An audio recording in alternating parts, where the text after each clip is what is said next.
The Jiu Feng Smuggler Pack 3. This new DLC introduces 3 weapons to the game: the KS-12 Urban Assault Rifle, the Rus-12 Angry Tiger Revolver, and the Káng Arms Model 54 pistol. Along with the weapons are some new weapon skins, and introducing for the very first time, weapon charms.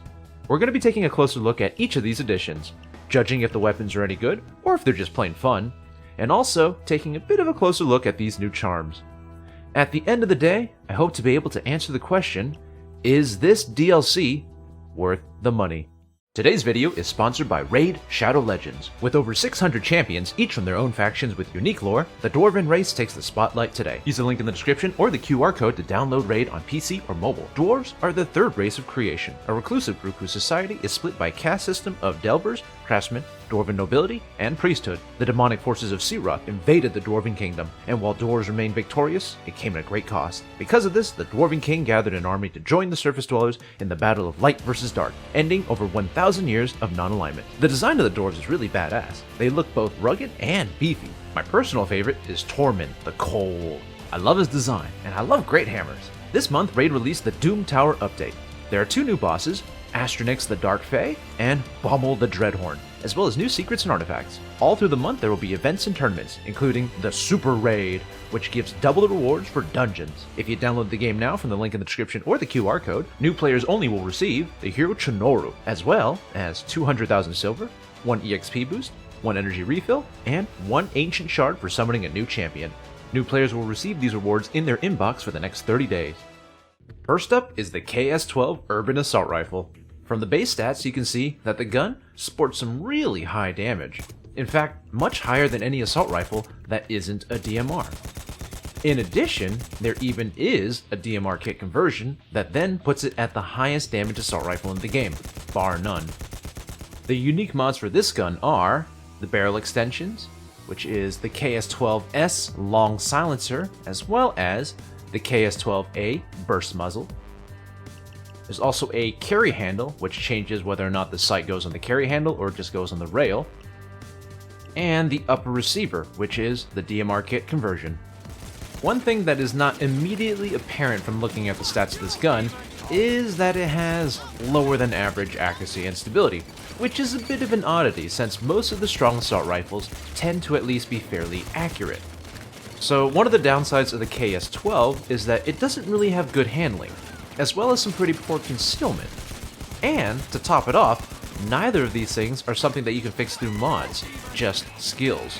Even after I invested in weapon handling, you might notice there's still a bit more bounce than I would like for a gun where you can't miss your shots. So one of the big things that needed to be answered for the KS-12 is whether or not this higher damage it has makes up for the downsides of the weapon. Luckily, it doesn't have bad ammo or anything, but at the same time, I don't think the increased damage is all that noticeable. In the same Berserker setup that I ran with other assault rifles like the AK-17 or the M16, they took roughly the same amount of shots to kill for almost everything. The only real major difference was bulldozers, where the KS-12 is obviously more efficient. However, due to the low rate of fire it has, it's not even killing bulldozers really that much faster. So by and large, from my experience using it as a normal assault rifle, it functions pretty similarly to the other rifles. Not that that's a bad thing, and one of the small details about the gun itself that I actually really love is the sound they gave it when you equip that big ass silencer. It's quite a punchy sound when you shoot, and I do enjoy that quite a lot. A lot of the more recent guns from Overkill have been pretty subpar in the sound design, and I think that's an important detail that's been neglected for a while.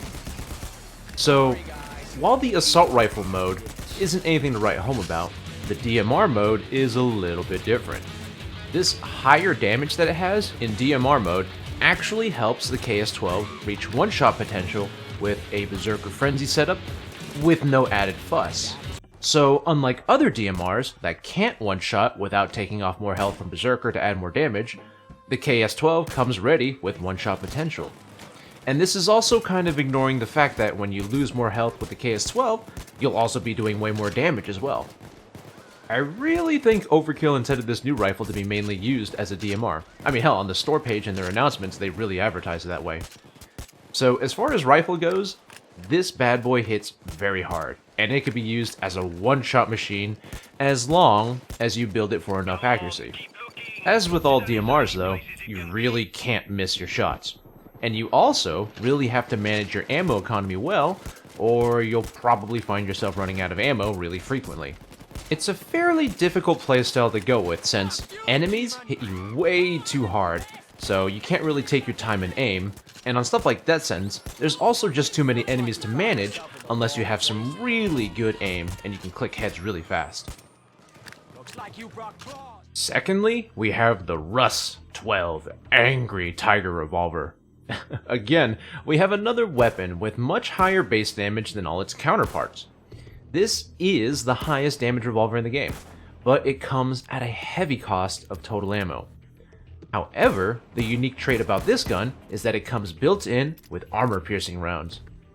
The unique mods for this gun are the barrels, which is the Rust J Long Valley Barrel and Stabilizer, and the Rust K Tactical Short Barrel. There's also a wooden grip, and this gun can also take any of the assault rifle sights, not the pistol sights. Ooh, okay, so my opinion is really split on this gun. On one hand, I like the design. It looks pretty crazy, and while I am a sucker for traditional revolvers, this isn't bad either. One of the things that really throws me off about the 5.7 pistol is that it's an armor-piercing pistol in this game. But the 5.7 doesn't seem like the type of gun that should hit as hard as it does. This revolver, on the other hand, looks the part. You know, it looks like some modern elephant gun that hits like a truck and can pierce metal with ease.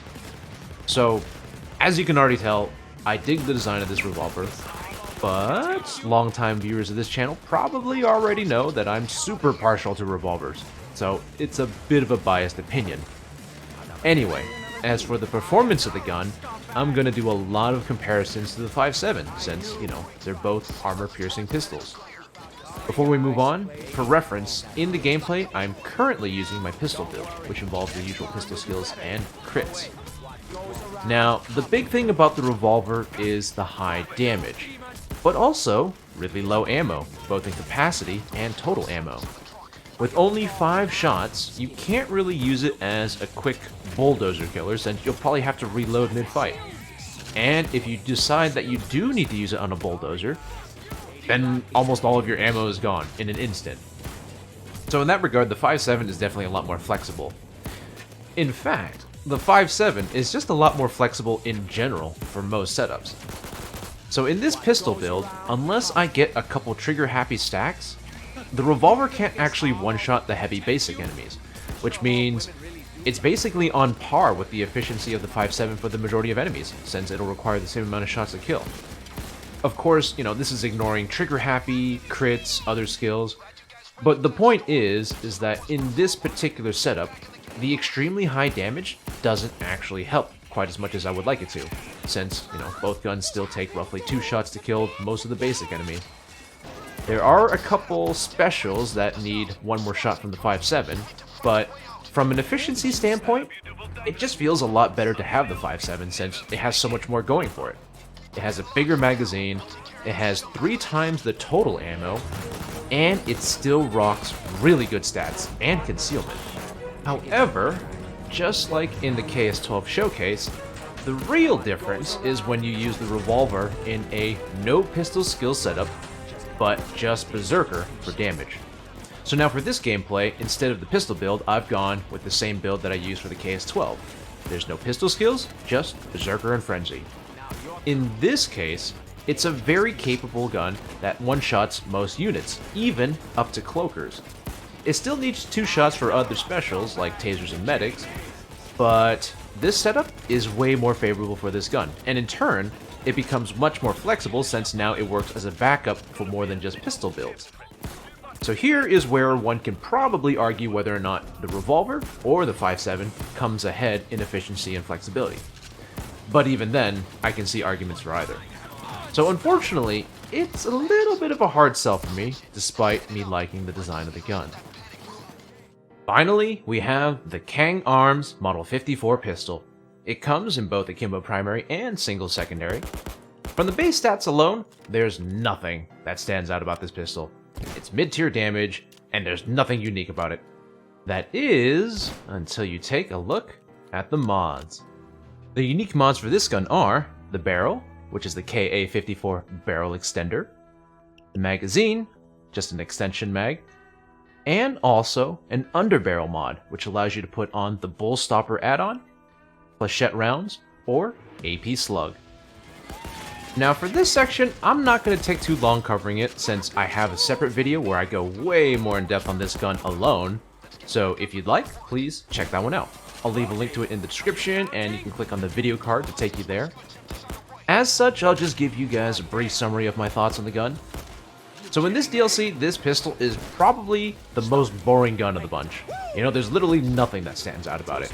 It's really average in every single way. Except for that one mod, the underbarrel attachment. This underbarrel lets you equip your choice of shotgun ammo as an alternative fire for the pistol. You have the choice of regular shotgun shells, flechette, or armor-penetrating rounds. And for me, the obvious no-brainer is AP rounds, since it gives me the utility of being able to kill shields with no effort, and it can even be used to take out snipers at really long ranges, even if the base pistol itself can't. So this gives you an all-in-one gun, where your pistol is your main weapon, and the underbarrel serves as a strong and flexible utility. Now this sounds pretty damn wild, but in practice, it's not as big of a game changer as it sounds. We have a lot of tools at our disposal to deal with the aforementioned enemies. And for a long time, we've also curated builds that have almost no drawbacks, while still being able to do what this gun can do. That being said, I think this is probably the most fun addition of the bunch since it's the first time we're able to combine mechanics like this and get some decent use out of it. As per usual, there are some more weapon skins that got added with this DLC. I'm not going to give my input here since I don't much care for weapon skins, so I'll just show it off. If it tickles your fancy, great. If not, well, that's just something you'll have to consider for your purchase. Ah, yes, the charms. Now, this I actually have something to say. So this is probably one of the more controversial things added as of late, and Overkill loves doing these kinds of additions that follows the trends from other games. As much as I am pretty used to being exposed to the really ugly and toxic side of Payday community, moderators, content creators, which by the way only further fuels my desire to spite said people and give me more motivation to, create content and try to retain a presence. What was I talking about? Oh yeah, weapon charms. I'm not going to say whether or not I think the addition of charms themselves is a good or bad thing. I don't need more death threats. But from my honest opinion, I don't think these look very good. They look pretty off on the guns in the game, and the models themselves look very mediocre. I mean, I'm not trying to intentionally shit on the design of it, but I gotta be honest, I just don't think they look very good. Then again, this is basically like the suit skins, where, most of them, they're absolutely hideous. But at least for suit skins, I give them a bit more of a pass since, a lot of characters have the same recolored suit. So having more customization there is something I find extremely welcome, even if the models look like they came from PlayStation 1. As with weapon skins, for the most part, I won't ever really put on the super flashy stuff, but I can at least find use in slapping on like a dark gray color for guns when they have some really funky colored mods. With charms, I just don't see myself using them that much. Maybe in the future they'll come out with some that I do like, but for now, that's definitely not the case. So, what's the overall verdict? From the quote-unquote meta standpoint, I don't think most of these weapons are must-haves. The KS-12's really easy one-shot DMR potential is nice, but it's not that it's unachievable by other DMRs, so, in that regard, it's kind of hard to say that it's a must-have for your collection. You'll just have to pry the Gallant from my cold, dead hands before I use any other DMR. For the Revolver, pretty much the same thing. The high damage is neato, but given that we already have a really nice and free 5.7 pistol, I'd be hard-pressed to say that it's a necessary buy. And the same thing for the Káng arms. Neat addition, super fun, but I wouldn't go as far as to say that it's going to be the new thing that everyone's bringing in every Death Sentence 1 down run. God, do you guys remember bows? That was awful. But if we look at the weapons as a whole, I think the pack is pretty enticing. If, for some reason, you don't have the other DLC, what you do get is a nice DMR, pretty badass revolver, and a very, very fun pistol. It has a good bit of variety in the guns, and it utilizes some lesser-known real-life guns. I mean, seriously, I have no clue what any of these are. I also think that these weapons look way nicer than the previous DLC, which, I gotta say, looking at it now, they were pretty bad. I don't know what they did with those textures or whatever. Ugh. Anyway, if you're looking for some unique weapons that add a bit of spice to your gameplay, I'd say that this pack is worth it. If you're just looking for something to make your life easier while playing the game, this pack probably isn't for you. Oh, and you can make up your own mind about the charms.